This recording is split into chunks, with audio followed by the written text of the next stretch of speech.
ಮಧ್ಯಪ್ರಾಚ್ಯದಲ್ಲಿ ಯುದ್ಧದಾಗಿ Trump ರಂಪಾಟ, ಗ್ಯಾಸ್ಗಾಗಿ ಕೋಲಾಹಲ, shell petrol ಬಿಸಿ ತುಪ್ಪ, commercial gas ದುಬಾರಿ, ಆಟೋ ಚಾಲಕರ ಕಣ್ಣೀರು. ಇದುವೇ ಚದುರಂಗದ ಮೊದಲ ಸ್ಟೋರಿ. ಟ್ರಂಪ್ ರಂಪಾಟ, ಗ್ಯಾಸ್ ಸಂಕಟ.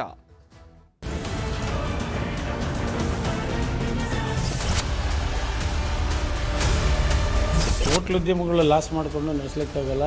5% to 10% ಜಾಸ್ತಿ ಮಾಡಬೇಕಾದ ಅನಿವಾರ್ಯತೆ ಉಂಟಾಗಿದೆ. ಗ್ಯಾಸ್ ಸಿಗ್ತಾ ಇಲ್ಲ, ಹೊಟ್ಟೆ ಪಾಡು ಕಷ್ಟ ಆಗ್ಬಿಟ್ಟಿದೆ.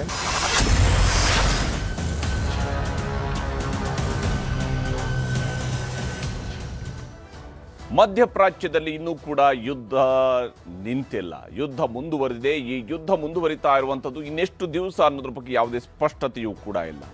ಈಗಾಗಲೇ ನೈಸರ್ಗಿಕ ಅನಿಲದ ಮೇಲೆ ಮತ್ತು ತೈಲ ಸ್ಥಾವರಗಳ ಮೇಲೂ ಕೂಡ ಅಟ್ಯಾಕ್ಗಳು ನಡೆಸಿದ್ದಾವೆ.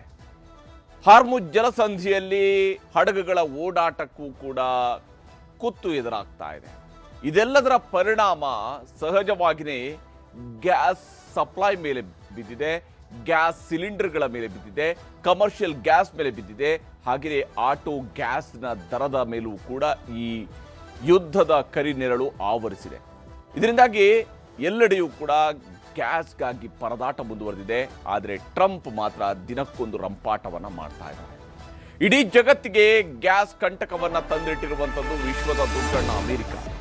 ವಿಶ್ವದ ದೊಡ್ಡಣ್ಣ ಅಂತ ಕರೆಸಿಕೊಳ್ಳುವಂತಹ ಅಮೆರಿಕ ಇಡೀ ವಿಶ್ವಕ್ಕೇನೆ ಈಗ ಗ್ಯಾಸ್ ಕಂಟಕವನ್ನು ತಂದಿಟ್ಟಿದೆ. ಮಧ್ಯಪ್ರಾಚ್ಯ ಯುದ್ಧದಿಂದಾಗಿ ಭಾರತದಲ್ಲಿ LPG ಅಲ್ಲೂಲ ಕಲ್ಲೋಲ ಸೃಷ್ಟಿಯಾಗಿದೆ.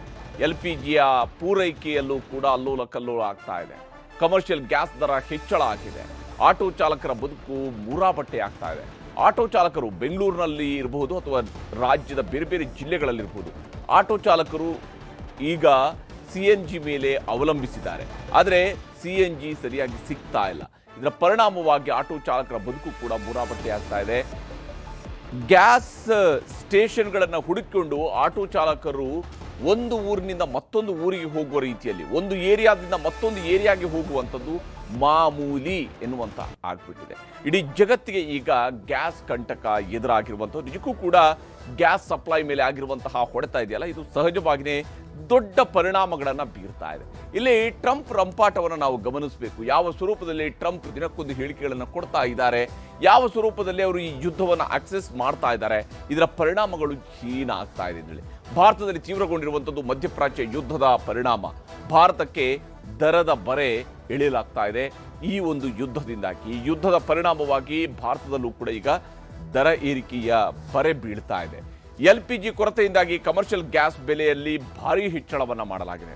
ಭಾರಿ ಪ್ರಮಾಣದಲ್ಲಿ ಹೆಚ್ಚಳ ಮಾಡಿದ್ದಾರೆ. ಆದರೆ ನೋಡಿ, ಇವರು ಈ ಹೆಚ್ಚಳ ಮಾಡಿರುವಂತಹ ದರದಲ್ಲಾದರೂ ಸರಿಯಾಗಿ ಗ್ಯಾಸ್ ಸಪ್ಲೈ ಆಯಿತು ಅಂತೇಳಿ, ಆದರೆ ಹೋಟೆಲ್ಗಳಿಗೆ ಸಪ್ಲೈ ಆಯಿತು ಅಂದರೆ ಕನಿಷ್ಠ ಅವರು ಬಿಸ್ನೆಸ್ ಅನ್ನು ರನ್ ಮಾಡಬಹುದು. ಆದರೆ ಆ ದರದಲ್ಲಿ ಅವರಿಗೆ ಸಪ್ಲೈ ಆಗೋ ಬದಲಿಗೆ ಕಾಳಸಂತೆಯಲ್ಲಿ ಇದಕ್ಕಿಂತ ದುಪ್ಪಟ್ಟು ಹಣ ಕೊಟ್ಟು ತರಬೇಕಾದಂಥ ಅನಿವಾರ್ಯತೆ ಬೀಳ್ತಾ ಇದೆ. ಕೆಲವು ಹೋಟೆಲ್ಗಳಲ್ಲಿ ಈಗಲೂ ಕೂಡ LPGಯ ದರದ ವಿಚಾರವನ್ನೇ ಇಟ್ಟುಕೊಂಡೇ LPG ಕ್ರೈಸಿಸ್ ಬಿಲ್ಲನ್ನು ಗ್ರಾಹಕರ ಮೇಲೆ ಹಾಕ್ತಾ ಇದ್ದಾರೆ. ಬೆಂಗಳೂರಿನಲ್ಲಿ ಒಂದು ಸಿಲಿಂಡರ್ ಬೆಲೆ ಬರೋಬ್ಬರಿ 203 ರೂಪಾಯಿಯಷ್ಟು ಏರಿಕೆಯಾಗಿದೆ. ಇದು ಕಮರ್ಷಿಯಲ್ ಸಿಲಿಂಡರ್ ದರ ಏರಿಕೆ ಆಗಿರುವಂಥದ್ದು. 203 ರೂಪಾಯಿ ಏರಿಕೆಯಾಗಿದೆ. ಕಮರ್ಷಿಯಲ್ ಸಿಲಿಂಡರ್ಗಳ ದರ ಬೆಂಗಳೂರಿನಲ್ಲಿ ಒಂದು ಸಿಲಿಂಡರ್ ಬೆಲೆ ಬರೋಬ್ಬರಿ 203 ರೂಪಾಯಿ ಏರಿಕೆಯಾಗಿದೆ. ಬೆಲೆ ಹೆಚ್ಚಳವಾದರೂ ಸರಾಗವಾಗಿ ಸಪ್ಲೈ ಆಗದ ಗ್ಯಾಸ್ ಸಿಲಿಂಡರ್ಗಳು, ಇದು ಇನ್ನೊಂದು ಸಮಸ್ಯೆ. ಯಾಕೆಂದ್ರೆ ಬೆಲೆ ಹೆಚ್ಚಳ ಆಗಿ 203 ರೂಪಾಯಿ ಜಾಸ್ತಿ ಆಯಿತು ಅನ್ನೋದ್ರ ಕಾರಣಕ್ಕಾಗಿ ಸಪ್ಲೈ ಕರೆಕ್ಟಾಗಿ ಆಗಿತ್ತು ಅಂದರೆ ಹೋಟೆಲ್ ಬಿಸ್ನೆಸ್ಸು ಅದರ ಪಾಡಿಗೆ ನಡೀತಾ ಇತ್ತು. ಆದರೆ ಇಲ್ಲಿಗ ದರ ಹೆಚ್ಚಳ ಆಗುವಂಥದ್ದು ಮಾತ್ರ ಅಲ್ಲ, ಕಾಳಸಂತೆಯಲ್ಲಿ ಪರ್ಚೇಸ್ ಮಾಡಬೇಕಾದಂತಹ ಪರಿಸ್ಥಿತಿ ತಂದಿಟ್ಟಿರುವಂಥದ್ದು ಕೂಡ ಗೋಚರಿಸ್ತಾ ಇದೆ. ಇದರ ಮೇಲೆ ನಿಗಾ ಇಡಬೇಕಾಗಿರುವಂಥದ್ದು ಬಹಳ ಮುಖ್ಯವಾದಂಥ ವಿಚಾರ. ಮತ್ತು ನಾಗರಿಕರು ಕೂಡ, ಹೋಟೆಲ್ನವರು ಕೂಡ ಇಂತಹ ವಿಚಾರಗಳಲ್ಲಿ ಆದಷ್ಟು ಬೇಗನೆ ನೀವು ಜಾಸ್ತಿ ದರ ಕೊಟ್ಟು ಖರೀದಿ ಮಾಡೋ ಬದಲಿಗೆ ಇದನ್ನ ಸಂಬಂಧಿತ ಏಜೆನ್ಸಿಗಳಿಗೆ ತಿಳಿಸುವಂಥದ್ದು ಕೂಡ ಅಷ್ಟೇ ಮುಖ್ಯ. ಆ ಮೂಲಕ ಕಾಳಸಂತೆಯನ್ನು ಮಾಡ್ತಾ ಇರುವಂಥವರ ಮೇಲೆ ಕಂಟ್ರೋಲನ್ನು ತೆಗೆದುಕೊಳ್ಬೇಕಾಗಿದೆ. ಹೀಗಾಗಿ ಹೋಟೆಲ್ ಉದ್ಯಮಿಗಳು ಮತ್ತು ಮಾಲೀಕರು ಈಗ ಕಂಗಾಲಾಗ್ತಿದ್ದಾರೆ. ಒಂದು ಕಡೆ ದರ ಏರಿಕೆ ಆಗಿದೆ, ಮತ್ತೊಂದು ಕಡೆ ಕರೆಕ್ಟಾಗಿ ಗ್ಯಾಸ್ ಸಿಲಿಂಡರ್ ಸಿಗ್ತಾ ಇಲ್ಲ. ಗ್ಯಾಸ್ ಸಿಲಿಂಡರ್ ಸಿಗ್ತಿಲ್ಲ ಅಂತ ಹೇಳ್ಕೊಂಡು ಅದನ್ನ ಕಾಳಸಂತೆಯಲ್ಲಿ ಪರ್ಚೇಸ್ ಮಾಡಬೇಕಂತ ಅನಿವಾರ್ಯತೆ ಸೃಷ್ಟಿ ಆಗ್ತಾ ಇರುವಂಥದ್ದು. ಟೋಟಲಿ ಹೋಟೆಲ್ ಇಂಡಸ್ಟ್ರಿ ಮೇಲೆ ಇದು ಬಹುದೊಡ್ಡ ಹೊಡೆತವನ್ನ ಕೊಡ್ತಾ ಇದೆ. ಬಹುದೊಡ್ಡ ರೀತಿಯಂತ ಒತ್ತಡವನ್ನ ಈಗ ಹೋಟೆಲ್ ಇಂಡಸ್ಟ್ರಿ ಮೇಲೆ ತಂದಿಟ್ಟಿರುವಂತ ಹೋಟೆಲ್ ಉದ್ಯಮಿಗಳು ಮತ್ತು ಮಾಲೀಕರು ಈಗ ಕಂಗಾಲಾಗಿದ್ದಾರೆ. ಇಲ್ಲಿ ಗ್ಯಾಸ್ ತತ್ವಾರದಿಂದ ಹೋಟೆಲ್ಗಳಲ್ಲಿ ಆಹಾರ ದರ ಹೆಚ್ಚಳಕ್ಕೂ ಕೂಡ ಚಿಂತನೆ ಶುರುವಾಗಿದೆ. ಯಾವಾಗ ಗ್ಯಾಸ್ ಸರಿಯಾಗಿ ಬರ್ತಾ ಇಲ್ವೋ ಇದರ ಪರಿಣಾಮವಾಗಿ ಈಗ ಇದರ ಬರ್ಡನ್ ಅನ್ನ ಅಂದ್ರೆ ದರ ಏರಿಕೆಯ ಬರ್ಡನ್ ಅನ್ನ ಗ್ರಾಹಕರ ಮೇಲೆ ಶಿಫ್ಟ್ ಮಾಡುವಂತದ್ರ ಕಡೆಗೆ ಈಗ ಹೋಟೆಲ್ಗಳವರು ಚಿಂತನೆಯನ್ನು ನಡೆಸ್ತಾ ಇದ್ದಾರೆ. ಇದು ಕನಿಷ್ಠ 5ರಿಂದ 10% ವರೆಗೂ ಕೂಡ ಏರಿಕೆ ಮಾಡಬೇಕಾಗಬಹುದು ಅನ್ನುವಂತಹ ಅಭಿಪ್ರಾಯಗಳು ವ್ಯಕ್ತವಾಗ್ತಾ ಇದ್ದಾವೆ.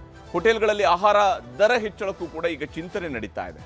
ನಿಜಕ್ಕೂ ಕೂಡ ಈ ಮಧ್ಯಪ್ರಾಚ್ಯದ ಯುದ್ಧ ಅದರ ನೇರ ಪರಿಣಾಮ ಭಾರತದ ಹಳ್ಳಿಗಳಲ್ಲಿ ಇರುವಂತಹ ಜನರ ಮೇಲೂ ಕೂಡ ಬೀರ್ತಾ ಇದೆ. ನಾವು ಗ್ಲೋಬಲ್ ವಿಲೇಜ್ ಅಂತ ಹೇಳುವಂಥದ್ದು ಇದೇ ಕಾರಣಕ್ಕಾಗಿ. ನೋಡಿ, ಜಗತ್ತಿನ ಯಾವುದೋ ಒಂದು ಮೂಲೆಯಲ್ಲಿ ಯುದ್ಧ ನಡೀತಾ ಇದೆ, ಅದರ ಪರಿಣಾಮ ನಮ್ಮ ಮೇಲೂ ಕೂಡ ಆಗ್ತಾ ಇದೆ. ಇಲ್ಲಿ ನೇರವಾದಂತಹ ಪರಿಣಾಮವೇ ಆಗ್ತಾ ಇದೆ. ಈ ವಿಚಾರದಲ್ಲಿ ಹೋಟೆಲ್ ಮಾಲೀಕರುಗಳು ಏನು ಹೇಳ್ತಿದ್ದಾರೆ ಅಂತ ನಿಮ್ಗೆ ತೋರಿಸ್ತೀನಿ. ಮುಂಚೆ ತಿಂಗಳಿಗೆ ಒಂದ್ಸಲ 100-105 ಈ ತರ ರೇಟ್ ಜಾಸ್ತಿ ಆಗ್ತಾ ಇತ್ತು. ಈಗ ಹಾಗಲ್ಲ, ತಿಂಗಳಿಗೆ 3 ಸಲ ಈ ಸಲ ರೇಟ್ ಜಾಸ್ತಿ ಆಗಿದೆ. ಮಾರ್ಚ್ 1ನೇ ತಾರೀಕು 1844 ರೂಪಾಯಿ ನಮಗೆ ಕಮರ್ಷಿಯಲ್ ಸಿಲಿಂಡರ್ ಬರ್ತಾ ಇತ್ತು. ಈಗ ಈ ಸಲ ಅಂದ್ರೆ ಏಪ್ರಿಲ್ 1ಗೆ 2161 ರೂಪಾಯಿ. ನಮ್ಗೇನು 105 ರೂಪಾಯಿ ಡಿಸ್ಕೌಂಟ್ ಕೊಡ್ತಾ ಇದ್ರು, ಈಗ ಅದನ್ನು ತೆಗೆದುಬಿಟ್ಟಿದ್ದಾರೆ. ಮತ್ತೆ ಹೋಗ್ತಾ ದಿನ ನಮಗೆ ರೇಟ್ಗಳೆಲ್ಲ ಜಾಸ್ತಿ ಆಗಿದೆ. ಹಲವಾರು ಈಗ ನಮ್ಗೆ 2000 ರೂಪಾಯಿಗೆ ನಾರ್ಮಲ್ ಆಗಿ ನಮ್ಮ ಸಿಲಿಂಡರ್ ಏನ್ ಸಿಗ್ತಾ ಇತ್ತು, ಈಗ ನಾವು ಅದನ್ನ ನನಗೆ ಒಂದೇ ಬರ್ತಾ ಇರೋ ದಿನಕ್ಕೆ. ಮಾರ್ಚ್ ತಿಂಗಳಲ್ಲಿ 145 ರೂಪಾಯಿ ಹೆಚ್ಚಿಗೆ ಮಾಡುವುದರ ಜೊತೆಗೆ ಇಂದು ಏಪ್ರಿಲ್ 1ರಂದೇ 202 ರೂಪಾಯಿ ಕಮರ್ಷಿಯಲ್ ಗ್ಯಾಸ್ ಹೆಚ್ಚಿಗೆ ಮಾಡಿರುತ್ತಾರೆ. ಈ ತಿಂಗಳಿನಲ್ಲಿ ನೀರಿನ ಬೆಲೆ, ವಿದ್ಯುತ್ ಬೆಲೆ, ಸಂಬಳ, ಬಿಲ್ಡಿಂಗ್ ಬಾಡಿಗೆ ಮುಂತಾದವುಗಳು ಕೂಡ ಹೆಚ್ಚಲಿದೆ. ಅದರ ಜೊತೆಗೆ ಗಾರ್ಬೇಜಿಗೆ 1 ಕೆಜಿಗೆ 12 ರೂಪಾಯಿ ನಾವು ಕೊಡಬೇಕಾಗಿ ಪರಿಸ್ಥಿತಿ ಬಂದಿರುತ್ತದೆ. ಹೀಗಿದ್ದರೂ ನಮ್ಮ ಹೋಟೆಲ್ ತಿಂಡಿ ತಿನಿಸುಗಳ ಬೆಲೆಯನ್ನು ಹೆಚ್ಚುವರಿ ಮಾಡುವಂಥ ನಿರ್ಧಾರ ಆ ಹೋಟೆಲ್ ಮಾಲೀಕರಿಗೆ ಬಿಟ್ಟಿರುತ್ತೇವೆ. ಅವರು ಅವರ ಲಾಭ ನಷ್ಟವನ್ನು ನೋಡಿ ಬೆಲೆಯನ್ನು ನಿರ್ಧರಿಸಲಿದ್ದಾರೆ. ಹೋಟ್ಲ್ ಉದ್ಯಮಗಳು ಲಾಸ್ ಮಾಡಿಕೊಂಡು ನಡೆಸಲಿಕ್ಕಾಗಲ್ಲ. 5% 10% ಜಾಸ್ತಿ ಮಾಡಬೇಕಾದ ಅನಿವಾರ್ಯತೆ ಉಂಟಾಗುತ್ತೆ. ಇದು ಗ್ರಾಹಕರ ಮೇಲೆ ಹೊಡೆತ ಬೀಳುತ್ತೆ. ಗ್ರಾಹಕರಿಗೂ ಕೂಡ ಈ ಸಂದರ್ಭದಲ್ಲಿ ಹೆಚ್ಚಾದರೆ ಗ್ರಾಹಕರು ಕೂಡ ನಷ್ಟ ಆಗುತ್ತೆ. ಗ್ರಾಹಕರು ಹೋಟ್ಲಲ್ಲಿ ತಿನ್ನಬೇಕಾ ಬೇಡವಾ ಅನ್ನೋ ಸ್ಟೇಜಿಗೆ ಹೋಗ್ತಾರೆ. ಸರಿಯಾಗಿ ಅನಿಲ್ ಸಿಲಿಂಡರ್ಗಳು ಕೂಡ ವಾಣಿಜ್ಯದ ಇದು ಬಳಕೆಗೆ ಸರಿಯಾಗಿ ಸೂಕ್ತವಾಗಿ ಸಿಗ್ತಾ ಇಲ್ಲ. ಹೀಗೆ ಇಲ್ಲಿ ಹೋಟೆಲ್ ಮಾಲೀಕರುಗಳು ಹೇಳ್ತಾ ಇದ್ದಾರೆ ತಮ್ಮ ಕಷ್ಟ ಏನಾಗ್ತಾ ಇದೆ ಅಂತೇಳಿ. ನಮಗೆ ಯಾವ ರೀತಿಯಾಗಿ ಈ ಒಂದು ಗ್ಯಾಸ್ ದರದ ಏರಿಕೆ ಹೊಡೆತವನ್ನು ಕೊಡ್ತಾ ಇದೆ ಅಂತೇಳಿ. ಇಲ್ಲಿ ವಾಣಿಜ್ಯ ಸಿಲಿಂಡರ್ ದುಬಾರಿ ಆಗ್ತಾ ಇದೆ. 19 kg ಸಿಲಿಂಡರ್ ಬೆಲೆ ಈಗ 2161 ರೂಪಾಯಿಗೆ ತಲುಪಿದೆ. ಬೆಂಗಳೂರಲ್ಲಿ 203 ರೂಪಾಯಿಯಷ್ಟು ದರ ಏರಿಕೆ ಆಗಿದೆ. 203 ರೂಪಾಯಿ ಒಂದು ಸಿಲಿಂಡರ್ ಮೇಲೆ ಆಗಿರುವಂತಹ ದರ ಏರಿಕೆ. ಇದರ ಪರಿಣಾಮವಾಗಿ 2161 ರೂಪಾಯಿಗೆ ತಲುಪಿದೆ 19 kg ಸಿಲಿಂಡರ್ ಬೆಲೆ. ಕೋಲ್ಕತ್ತಾದಲ್ಲಿ ಈಗಾಗಲೇ 220 ರೂಪಾಯಿಯಷ್ಟು ಏರಿಕೆ ಆಗುತ್ತೆ. ಅಂದರೆ ಆಯಾ ರಾಜ್ಯಗಳಲ್ಲಿ ಈಗ ಬೇರೆ ಬೇರೆ ದರದಲ್ಲಿ ಏರಿಕೆ ಆಗಿದೆ. ಅಲ್ಲಿ ಸಿಲಿಂಡರ್ ಬೆಲೆ 2208 ರೂಪಾಯಿಯನ್ನು ತಲುಪಿದೆ. ಕೋಲ್ಕತ್ತಾದಲ್ಲಿ ತಲುಪಿರುವಂಥದ್ದು ಒಂದು ಸಿಲಿಂಡರ್ನ ಕಮರ್ಷಿಯಲ್ ಸಿಲಿಂಡರ್ನ ಬೆಲೆ 19 kg ಕಮರ್ಷಿಯಲ್ ಸಿಲಿಂಡರ್ನ ಬೆಲೆ 2208ಕ್ಕೆ ತಲುಪಿದೆ. ಚೆನ್ನೈನಲ್ಲಿ 203 ರೂಪಾಯಿಯಷ್ಟು ಏರಿಕೆ ಆಗಿದೆ ಕರ್ನಾಟಕದ ರೀತಿಯಲ್ಲಿ. ಆದರೆ ಅಲ್ಲಿ 19 kg ಸಿಲಿಂಡರ್ ಬೆಲೆ ಈಗ ಒಟ್ಟು 2246 ರೂಪಾಯಿಯನ್ನು ತಲುಪಿದೆ. 2246 ರೂಪಾಯಿ ಚೆನ್ನೈನಲ್ಲಿ ಒಂದು ಸಿಲಿಂಡರ್ನ ಬೆಲೆ ಈಗ ತಲುಪಿರುವಂಥದ್ದು. ಹಾಗೆಯೇ ಮುಂಬೈನಲ್ಲಿ 195 ರೂಪಾಯಿಯಷ್ಟು ಏರಿಕೆ ಆಗಿದೆ. 195 ರೂಪಾಯಿ ಏರಿಕೆಯೊಂದಿಗೆ ಈಗ ಸಿಲಿಂಡರ್ ಬೆಲೆ 2000 ಗಡಿಯನ್ನು ಅಲ್ಲೂ ಕೂಡ ದಾಟಿದೆ. 2031 ರೂಪಾಯಿ ಆಗಿದೆ 19 kg ಸಿಲಿಂಡರ್ ಬೆಲೆ. ಹೈದರಾಬಾದ್ನಲ್ಲಿ 215 ರೂಪಾಯಿಯಷ್ಟು ಏರಿಕೆ ಆಗಿದೆ. ಅಲ್ಲೂ ಕೂಡ 200 ಗಡಿಯನ್ನು ದಾಟಿತ್ತು. ಈಗ ಕರೆಕ್ಟಾಗಿ 2000 ಇತ್ತು, 2215ಕ್ಕೆ ಈಗ ತಲುಪಿರುವಂಥದ್ದು. 2000 ಗಡಿಯನ್ನು ಎಲ್ಲ ರಾಜ್ಯಗಳಲ್ಲೂ ಕೂಡ ಎಲ್ಲ ಪ್ರಮುಖ ನಗರಗಳಲ್ಲೂ ಕೂಡ ಈಗ ಕಮರ್ಷಿಯಲ್ ಸಿಲಿಂಡರ್ಗಳ ಬೆಲೆ ಏರಿಕೆಯಾಗಿದೆ. ಇದರ ನಡುವೆ ಆಟೋ ಗ್ಯಾಸ್ಗಳದ್ದು ಇನ್ನೊಂದು ರೀತಿಯಂಥ ಸಮಸ್ಯೆ ಇದೆ. ಆಟೋ ಚಾಲಕರಿಗೆ ಡಬಲ್ ಶಾಕ್ ಅನ್ನ ಕೊಡ್ತಾ ಇದ್ದಾರೆ. ಇದು ಗ್ಯಾಸ್ ಬಂಕ್ಗಳಿಂದ ಆಗ್ತಾ ಇರುವಂಥದ್ದು. ಒಂದು ಕಡೆ ಗ್ಯಾಸ್ ಸಿಗ್ತಾ ಇಲ್ಲ, ಮತ್ತೊಂದು ಕಡೆ ಗ್ಯಾಸ್ ದರವನ್ನು ಡಬಲ್ ಹೆಚ್ಚಳವನ್ನ ಮಾಡಿದ್ದಾರೆ. 2 ಪಟ್ಟು ಹೆಚ್ಚು ದುಡ್ಡು ಕೊಡಬೇಕಂತ ಅನಿವಾರ್ಯತೆ ಈಗ ಗ್ಯಾಸ್ ಅವಲಂಬಿತವಾಗಿರುವಂತಹ ಆಟೋಗಳ ಮೇಲೆ ಬಂದಿರುವಂಥದ್ದು. ಯುದ್ಧಕ್ಕೂ ಮುಂಚಿತವಾಗಿ 58 ರೂಪಾಯಿ ಇದ್ದಂತಹ ಲೀಟರ್ ಆಟೋ LPG ದರವನ್ನು ಈಗ 105 ರೂಪಾಯಿಗೆ ಏರಿಕೆ ಮಾಡಿದ್ದಾರೆ.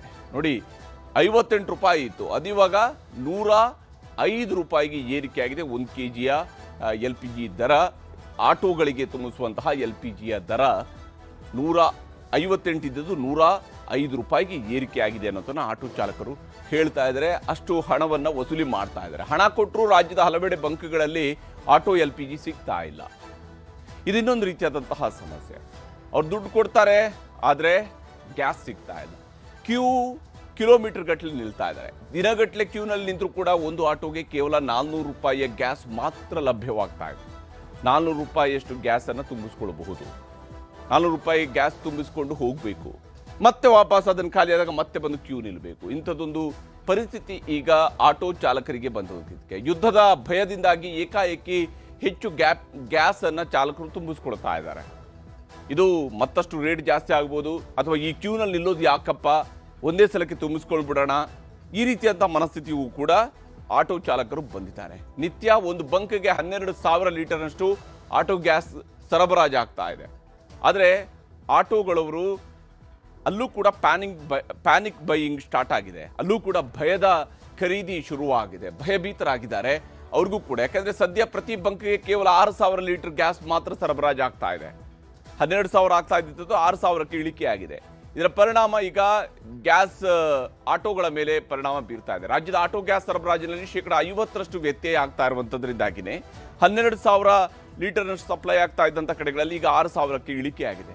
ಇದರ ಪರಿಣಾಮ ಈಗ ನೇರವಾಗಿ ಆಟೋ ಚಾಲಕರ ಮೇಲೆ ಬಿದ್ದಿದೆ.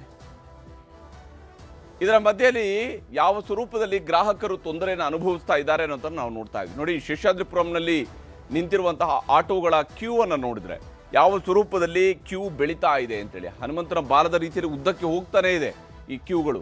ಶೇಷಾದ್ರಿಪುರಂನಲ್ಲಿರುವಂತಹ ದೃಶ್ಯ ನೋಡ್ತಾ ಇದ್ವಿ. ಹೆಸರುಘಟ್ಟದಲ್ಲೂ ಕೂಡ ಅದೇ ರೀತಿಯಾದಂತಹ ಪರಿಸ್ಥಿತಿ ಇತ್ತು. ಗ್ಯಾಸ್ಗಾಗಿ ಸರದಿ ಸಾಲಿನಲ್ಲಿ ಆಟೋಗಳು ನಿಂತಿದ್ದಾವೆ ಗ್ಯಾಸ್ ತುಂಬಿಸ್ಕೊಳ್ಳೋದಕ್ಕೆ ಬೇಕಾಗಿ. ಮತ್ತು ಈ ರೀತಿಯಾಗಿ ಸರತಿ ಸಾಲಿನಲ್ಲಿ ಬಂದು ನಿಲ್ಲಬೇಕಂತ ಅನಿವಾರ್ಯತೆ ಇರೋದ್ರಿಂದಾಗಿ ಅವ್ರು ಆದಷ್ಟು ಫುಲ್ ಟ್ಯಾಂಕ್ ಮಾಡ್ಕೊಂಡು ಹೋಗೋಣ, ಆಮೇಲೆ ಬರುವಂಥದ್ದು ಅಂದರೆ ಇಮಿಡಿಯೇಟ್ ಆಗಿ ನೆಕ್ಸ್ಟ್ ಡೇ ಮತ್ತೆ ಬರಬೇಕಾಗಿಲ್ಲ, ಒಂದು ದಿವಸಕ್ಕಾದ್ರೂ ನಮಗೆ ಎಕ್ಸ್ಟ್ರಾ ಸಿಗಲಿ, ಮಾರನೇ ದಿವಸ ಅದಾದ್ಮೇಲೆ ಬರೋಣ ಅನ್ನುವಂತಹ ಯೋಚನೆಯಲ್ಲೂ ಕೂಡ ಇದ್ದಾರೆ. ಪ್ಯಾನಿಕ್ ಬೈಯಿಂಗ್ ಅಲ್ಲೂ ಕೂಡ ಜಾಸ್ತಿ ಆಗ್ತಾ ಇದೆ. ಬೆಳಗಾವಿಯಲ್ಲೂ ಕೂಡ ಇದೇ ಪರಿಸ್ಥಿತಿ ಕಂಡು ಬರ್ತಾ ಇದೆ. ಕ್ಯೂ ಬಹಳ ದೊಡ್ಡದಾಗಿ ಬೆಳೀತಾ ಇದೆ. ಈ ವಿಚಾರದಲ್ಲಿ ಆಟೋ ಚಾಲಕರುಗಳು ಏನು ಹೇಳ್ತಿದ್ದಾರೆ, ಅವರ ಪರಿಸ್ಥಿತಿ ಏನಾಗ್ತಾ ಇದೆ, ಈ ಒಂದು ದರ ಏರಿಕೆಯ ಬಿಸಿ ಯುದ್ಧದ ಪರಿಣಾಮ ಯಾವ ಸ್ವರೂಪದಲ್ಲಿ ಆಟೋ ಚಾಲಕರಿಗೆ ದೊಡ್ಡ ಸವಾಲಾಗಿ ಪರಿಣಮಿಸಿದೆ ಅನ್ನೋದು ನಿಮ್ಗೆ ತೋರಿಸ್ತೀನಿ. ಬೆಳಗ್ಗೆ 6 ಗಂಟೆಯಿಂದ ಓಡಾಡ್ತಾ ಇದೀವಿ, ಎಲ್ಲೋದ್ರೂ ಸಿಗ್ತಾ ಇಲ್ಲ. ರಾಜಾಜಿನಗರ ಸಿಗ್ತದೆ ಅಂದ್ರು ಅಲ್ಲಿಲ್ಲ. ಲೆಗ್ಗರಿಂದ ಥ್ರೋ ಮಾಡ್ಕೊಂಡು ಇಲ್ಲಿ ಬಂದಿದ್ದೀವಿ. ಇಲ್ಲೂ ನೋಡ್ರೆ ಲೈನ್ 1.5 ಕಿಲೋಮೀಟರ್ ಇದೆ. ಯಾವಾಗ ಸಿಗುತ್ತೆ, ಸ್ಟಾಕ್ ಇದೆ ಅಂತ ಹೇಳ್ತಾರೆ. ಎಲ್ಲಿ ಸಿಗುತ್ತೆ ಅಂತ ಅದೇ ಗೊತ್ತಿ. ಬಾಡಿಗೆ ಎಲ್ಲಿ ಸಿಗುತ್ತೆ ಇವೆಲ್ಲ ಹೋದ್ರೆ? ಪೀಕ್ ಅವರ್ ಮುಗ್ದೋಯ್ತು. ಇವತ್ತು ಬೆಂಗಳೂರಿನಲ್ಲಿ ನೋಡಿ, ಬೆಳಗ್ಗೆ ರಾಜಾಜಿನಗರದಲ್ಲಿ ಬರೀ 3 ಗಂಟೆ ಒಂದು ಬಂಕಲ್ಲಿ ಹಾಕ್ತಾರೆ, ಇನ್ನೊಂದು ಬಂಕಲ್ಲಿ ಅರ್ಧ ಗಂಟೆ ಹಾಕ್ತಾರೆ, ಕ್ಲೋಸ್ ಮಾಡ್ತಾರೆ, ಗ್ಯಾಸೇ ಇಲ್ಲ ಅಂತ ಹೇಳ್ತಾರೆ. ಇಂಥ ವ್ಯವಸ್ಥೆ ಒಳಗಡೆ ಬಂದಿದೀವಿ ಅಂದ್ರೆ ಇದಕ್ಕೆ ನೇರವಾಗಿ ಸರ್ಕಾರ ಎಸ್ಮ ಜಾರಿಯಾಗಿದ್ರೆ ಇವತ್ತು ಇರುವಂತ ಬಂಕ್ಗಳಲ್ಲಿ ಗ್ಯಾಸ್ ಸರಾಗವಾಗಿ ಚಾಲಕರುಗಳಿಗೆ ಸಿಗ್ಬೇಕಾಗಿತ್ತು. ಯಾಕೆ ಸಿಗ್ತಾ ಇಲ್ಲ? ಬೆಳಗಾವಿಗೆ ಮತ್ತೆ ಗ್ಯಾಸ್ ಪ್ರಾಬ್ಲಮ್ ಐತ್ರಿ. ಮತ್ತೆ 5 ಪಂಪ್ ಐತ್ರಿ. 5 ಪಂಪ್ ಇದ್ರಿಗೆ 4 ಪಂಪ್ ಇದ್ರೆ ಗ್ಯಾಸ್ ಇಡ್ರಿ. ಮತ್ತೆ ಆಲ್ಟೋ ಸರ್ಕಲ್ ಇದ ಗೋಗಾ ಗ್ಯಾಸ್ಗೆ 1 ಗ್ಯಾಸ್ ಐತ್ರಿ.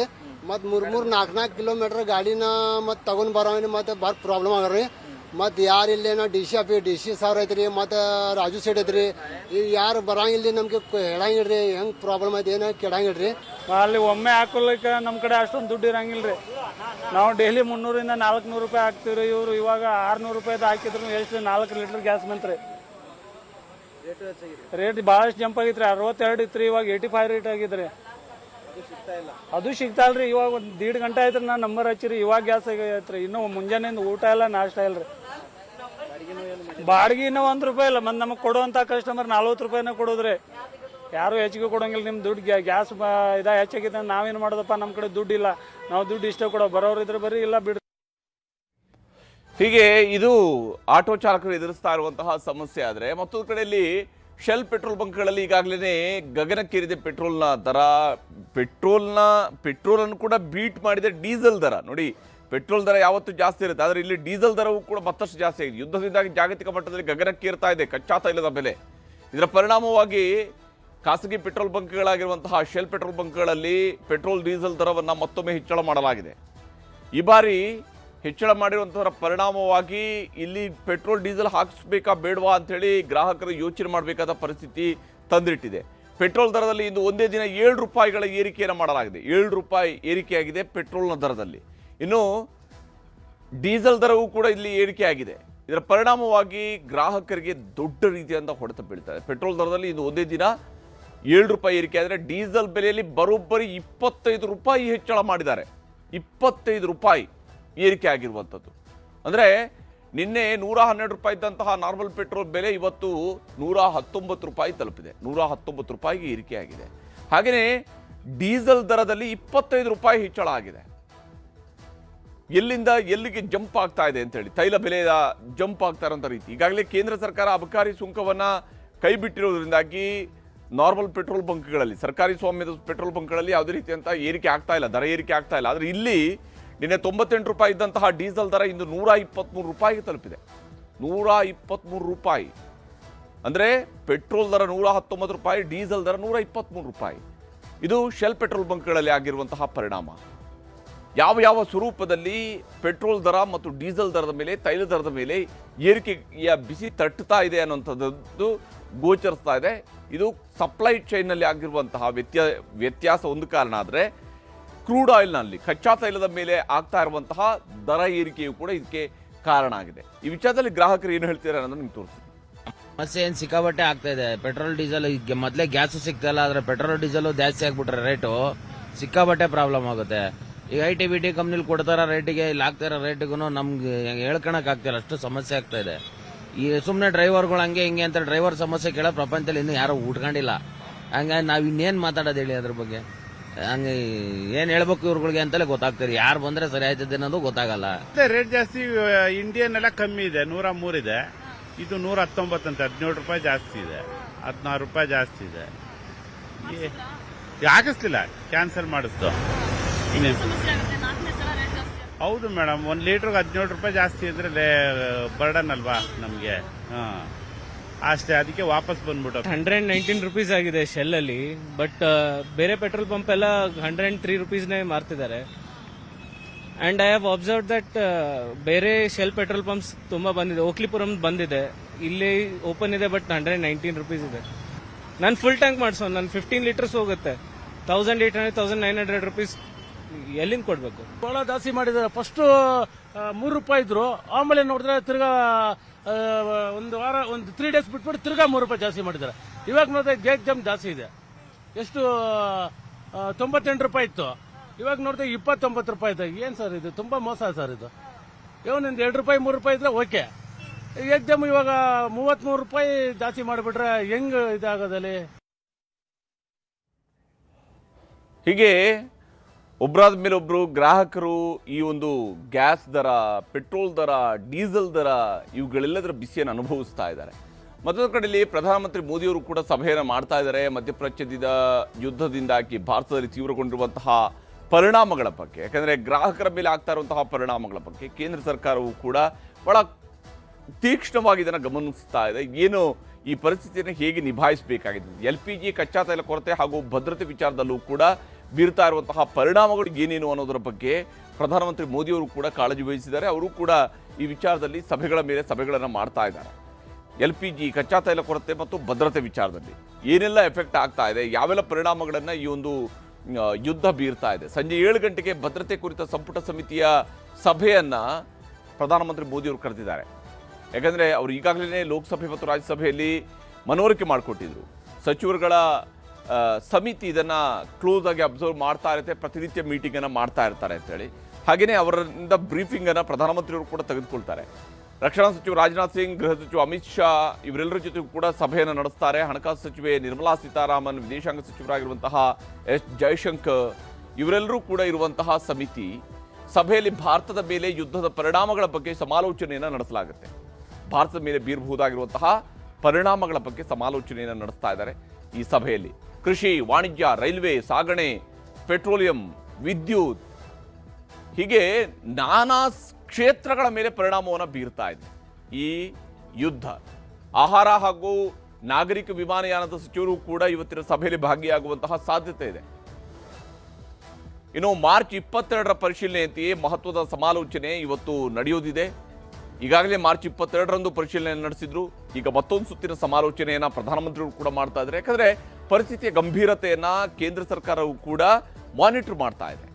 ಏನಾಗ್ತಾ ಇದೆ, ಯಾವ ಸ್ವರೂಪದಲ್ಲಿ ಈ ಪರಿಸ್ಥಿತಿಯಿಂದ ನಾವು ಹೊರ ಬರಬೇಕಾಗುತ್ತೆ ಮತ್ತು ಮಾರ್ಗೋಪಾಯಗಳನ್ನು ಹುಡುಕುವಂತಹ ಪ್ರಯತ್ನವನ್ನ ಪ್ರಧಾನಮಂತ್ರಿ ಮೋದಿಯವರು ಕೂಡ ಮಾಡ್ತಾ ಇದ್ದಾರೆ. ಅದೇ ಕಾರಣಕ್ಕೆ ಇವತ್ತು ಸಂಜೆ ಸಭೆಯನ್ನು ಕೂಡ ಆಯೋಜನೆಯನ್ನು ಮಾಡಿ